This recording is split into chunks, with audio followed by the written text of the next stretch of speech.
வழக்கமான சென்னை கூட இல்லை. நீங்கள் இப்படி பெரம்பூர் போயிட்டு நீங்கள் ரிட்டர்ன் வரணுன்னா நீங்கள் எப்படி வருவீங்கன்னு உங்களுக்கே தெரியாது.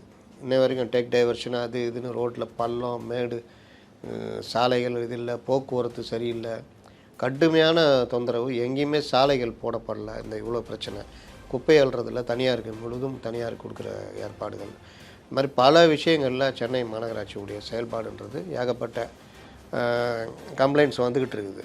இன்னொரு பக்கம் பார்த்திங்கன்னா மேயர் வந்து அந்த அந்த பதில் சொன்னதெல்லாம் பார்த்துருப்பீங்க, அந்த ப்ளீச்சிங் பவுடர்லாம். அப்போ அந்த மாதிரி விவகாரங்களை எனக்கு என்னென்னு முன்ன மாதிரிலாம் கிடையாது. முன்னெல்லாம் பத்திரிகைகள் ஓரளவுக்கு எழுதுவாங்க, கார்ப்பரேஷன் இது கொஞ்சம் பயம் வரும். பத்திரிகைகளும் இப்போ சுத்தமாக எல்லாம் சரி பண்ணிட்டாங்க, யாரும் எழுதுறது கிடையாது.